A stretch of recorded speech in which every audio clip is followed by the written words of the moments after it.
शुरू अल्लाह के पाक नाम से जो बड़ा मेहरबान निहायत रहम वाला है। अस्सलाम वालेकुम दोस्तों, आप इस वक्त मौजूद हैं उर्दू मिरेकल्स पर। दोस्तों, आज मैं आपके सामने एक ऐसी वीडियो लेकर आया हूँ जिसे देखकर आपके रोंगटे खड़े हो जाएंगे और जिसे जानकर आप तौबा इस्तगफार करने लगेंगे। जी हाँ दोस्तों, ये वाक़या ऐसा ही है और इस वीडियो को देखकर मेरे भी रोंगटे खड़े हो गए थे और मैं कितने दिन इस वाक़ये के बाद तौबा इस्तगफार करता रहा।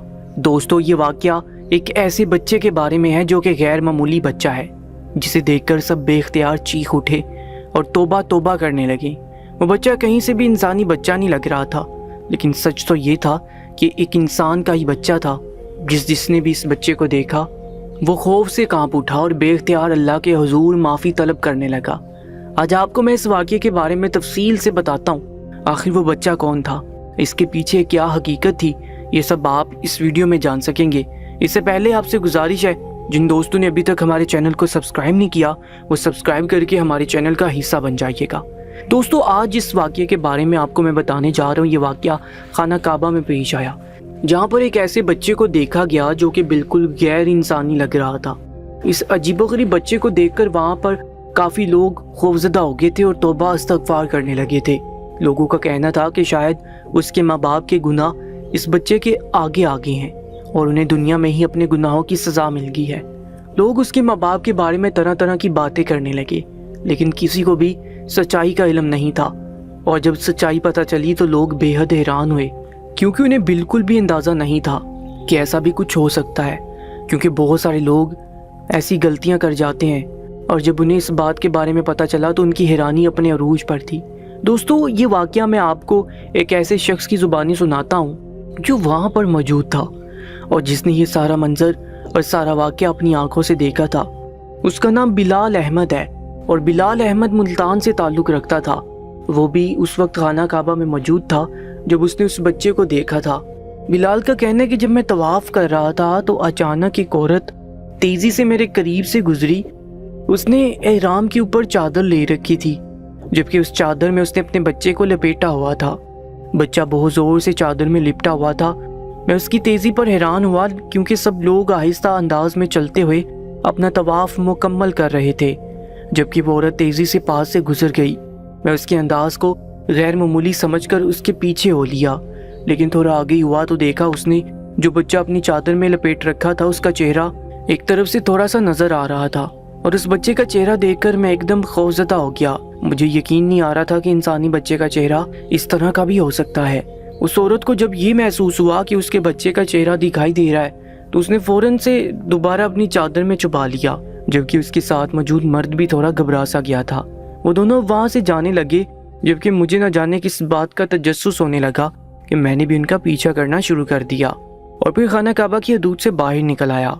उन दोनों मियाँ बीवी को भी इस बात का एहसास हो गया था कि उनके पीछे कोई आ रहा है।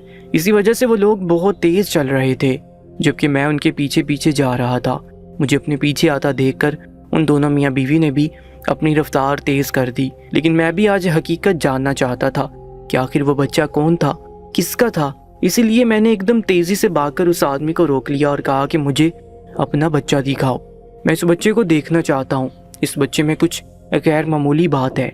जबकि मेरी बात सुनकर वो आदमी घबरा सा गया। उसके चेहरे पर एक खौफ साफ दिखाई दे रहा था। मैं हैरत से उसके चेहरे के तासुरात देख रहा था, लेकिन फिर वो औरत और मर्द घबराए हुए अंदाज में कहने लगे कि अब यहाँ पर कोई तमाशा मत करें, हम दुनिया के सामने अपने बच्चे को नहीं लेकर आ सकते, आप हमारे साथ चलें, हम आपको अपना बच्चा दिखा देते हैं। उन दोनों की बात सुनकर मुझे हैरत हुई कि आखिर इस बच्चे में ऐसा क्या है जो वो इस दुनिया के सामने जाहिर नहीं कर सकते। इसलिए इस तजस्सुस को दूर करने के लिए मैं उनके साथ चल पड़ा और वहीं करीब ही उनके होटल के कमरे में उनके साथ आ गया, जबकि वहाँ पर बैठकर उन दोनों मियाँ बीवी ने अपने बच्चे के ऊपर से चादर उतार दी और बच्चा मेरे सामने कर दिया, जिसे देखकर एक लम्हे के लिए मेरे पैरों तले से ज़मीन सिरक गई। वो बच्चा इंसान और जानवर का बच्चा लग रहा था। उसमें दोनों की खसूसियत थी। उसका चेहरा ऐसा था कि एक नज़र देखने के बाद दूसरी नज़र कोई भी ना देखे, लिहाजा मैंने भी एकदम अपना मुंह मोड़ लिया, जबकि उस औरत ने फ़ौरन उस बच्चे को चादर से ढक दिया और फिर रोने लगी, कहने लगी इसी वजह से हम अपना बच्चा दुनिया के सामने नहीं लेकर आते।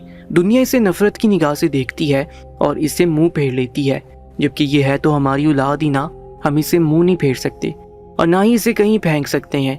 उस औरत ने रोते हुए कहा, जबकि मैं इसे दिलासा भी नहीं दे सका। ताहम मैंने इतना ज़रूर कहा कि मुझे तो ये आपका बच्चा कहीं से भी नहीं लग रहा, ज़रूर कोई गलत फहमी हुई है। लेकिन मेरी बात सुनकर वो आदमी तरदीद करने लगा, कहने लगा, नहीं नहीं ऐसा ही है, ये बच्चा हमारा अपना बच्चा है और हमारी ही गलती की सज़ा है। अगर हमने वो गलती ना की होती तो आज ये बच्चा बिल्कुल सही सलामत होता। उस आदमी की बात सुनकर मैं चौंक गया और पूछा, आखिर ऐसा तुमने क्या कर दिया था जो ये बच्चा ऐसा पैदा हुआ? दोस्तों, बिलाल खान ने जब उन दोनों मियाँ बीवी से हैरत से पूछा तो आगे उन दोनों मियाँ बीवी के जवाब ने उसे मज़ीद हैरान और खौफज़दा कर दिया था, क्योंकि वह जवाब उसकी तवक्को के बिल्कुल खिलाफ था और उसे बिल्कुल भी अंदाज़ा नहीं था कि ऐसा भी हो सकता है। बच्चे के बाप का कहना था कि दरअसल हमारी शादी को 10 बरस गुजर चुके थे और हमारे घर में कोई औलाद नहीं थी। रिश्तेदारों, बहन भाइयों के ताने सुन सुनकर हम दोनों मियाँ बीवी तंग आ गए थे। हमारी ज़िंदगी सिर्फ बच्चे के ना होने तक की महदूद होकर रह गई थी। हमने आना जाना छोड़ दिया था, लोगों से मिलना मिलाना छोड़ दिया था।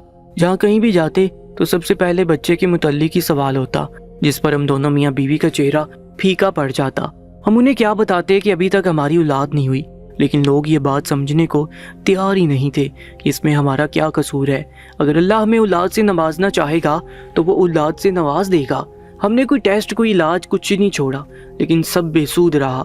और फिर जब हम बिल्कुल नाउमीद हो गए तो हमें एक ऐसे जदीद तरीका इलाज के बारे में मालूम हुआ जिसके बारे में सुनकर बेख्तियार हम दोनों मियाँ बीवी के अंदर एक उम्मीद जागी। हमने सोचा कि हम भी दूसरों की तरह इस तरीके इलाज को अपनाकर अपनी झोली भर सकते हैं। वो लाखों का इलाज था, बड़ा महंगा था, लेकिन मैंने किसी न किसी तरीके से पैसे इकट्ठे कर लिए और इस इलाज को करवाना शुरू कर दिया। वो इलाज था IVF का, जिसमें मर्दों के स्पर्म और औरतों के अंडों को लेकर अलग से उनकी अफजाइश की जाती है और फिर जब वो एक ख़ास मुद्दत तक नशोनुमा पा जाता है तो उसे औरत के रहम में रख दिया जाता है। औलाद पाने की खातिर मैंने ये तकलीफ दे और महंगा इलाज करवाने का सोच लिया, लेकिन मुझे नहीं मालूम था कि इस इलाज के नाम पर मेरे साथ एक धोखा हो जाएगा। मेरी बीवी के अंडों के साथ किसी जानवर का स्पर्म रख दिया गया, जिसने जब नशोनुमा पाई तो फिर उसे दोबारा मेरी बीवी के रहम में रख दिया गया। हम दोनों मियाँ बीवी बहुत खुश थे कि अब जल्दी हमारे घर में फूल खिलेगा और हम दोनों भी माँ बाप के ओहदे पर फाइज हो जाएंगे। लेकिन जब हमारे घर में ये बच्चा पैदा हुआ तो माँ बाप होने के बावजूद हम उसे दूसरी नज़र देख नहीं सके। उस इंसान नुमा जानवर जैसे बच्चे को देखकर बेख्तियार हमें अपनी गलती का शिद्दत से एहसास हुआ, लेकिन उस वक्त हमारे पास सिवाय पिछतावे के और कुछ बाकी ना था। काश हम वो तरीका इलाज ना अपनाते। वही रिश्तेदार जो पहले औलाद ना होने का ताना देते थे, अब ऐसी औलाद पैदा करने पर बहुत बातें बना रहे थे और कुछ तो ये भी कह रहे थे कि इससे अच्छा था कि तुम औलाद पैदा ही ना करते। अब आप ही बताएं हम अपने इस बच्चे को कहाँ फेंकते। इसलिए हम यहाँ पर अल्लाह के हुजूर माफ़ी मांगने आए थे। शायद अल्लाह हमारी ये गलती माफ़ कर दे और हमारे लिए कुछ बेहतर कर दे। दोस्तों, बिलाल खान को उस जोड़े की इस अजियत ने बहुत तकलीफ़ दी और वो ख़ुद भी उनसे माजरत करके वहाँ से उठ गया। लेकिन सवाल ये उठता है कि आखिर ऐसे वाक़यात क्यों पेश आते हैं? शायद दीन से दूरी और मज़हब से लाताल्लुकी इसका नतीजा है, या फिर लोगों की बातें और उनके ताने हमें वो काम करने पर मजबूर कर देते हैं जो हम करना नहीं चाहते। इस बात का फैसला मैं आप पर छोड़ता हूँ और अगली वीडियो में इसी तरह के किसी सबक आमूज वाक़ये को लेकर आपके पास हाजिर हूँगा। तब तक के लिए अपना बहुत ज़्यादा ख्याल रखें। मुझे दीजिए इजाज़त। अल्लाह निगहबान।